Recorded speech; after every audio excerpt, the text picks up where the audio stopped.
आज संपूर्ण महाराष्ट्रामध्ये अनेक विषयावर आदरणीय विलास बापू घुमरे यांच्याबद्दल चर्चा चालू आहे।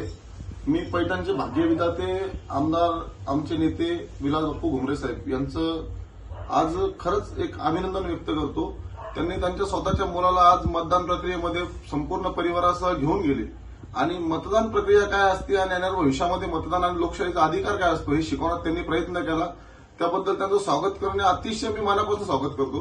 आणि मला एक गोष्ट त्यामध्ये लक्षात आली की आज ज्या टीका टिप्पणी होत आहे त्या टीका टिप्पणीला मी तुम्हाला सांगू इच्छितो की ज्या काही टीका टिप्पणी होत असताना आज विलास बापू त्यांच्या मुलांना घेऊन जाणे कुटुंबासह सहपरिवारासह आणि मतदान प्रक्रिया काय आहे, देशाचा अधिकार काय असतो, मतदानाचा अधिकार काय असतो, लोकशाही काय असते, लोकशाही बळकट करण्याचा प्रक्रिया काय असती, ही पद्धत त्यांनी आज त्या मुलं आमच्या साहेबांच्या मुलाला शिकवण्याचं काम त्यांनी केलं।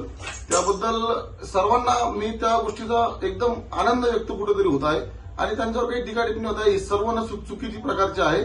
आज त्यांनी त्यांच्या मुलाला शिकवण्याचं काम केलं आणि त्याच्या पूर्वी तुम्हाला सांगतो की प्रत्येक एक नागरिकांनी लोकशाही काय असते आणि लोकशाही बळकट करण्याचा काय अधिकार असतो हे प्रत्येकाने शिकायला पाहिजे। आणि आज मी या गोष्टी त्यांचं विलास बापू साहेब घुमरे यांचं स्वागतच करतो आणि मला या गोष्टीचा आनंद व्यक्त करतो की त्यांनी त्यांच्या मुलाला शिकवलं आणि जे काही त्यांच्यावर थोटांना आरोप होत आहे की बाबा मुलाला मतदान करायला सांगितले सगळे चुकीचे आरोप आहे। फक्त एक उत्साहापोटी त्याला एक आनंद वाटण्यापोटी त्याच्या पोटाला शाई लावली गेली आणि एक मतदान फक्त बापू साहेबांनी केलं आणि त्यांच्यावर जे काही होतंय फक्त एक बाळाला एक उत्साह होता बाबा मतदान प्रक्रिया काय असते त्या अनुषंगाने सर्व प्रकार घडलाय।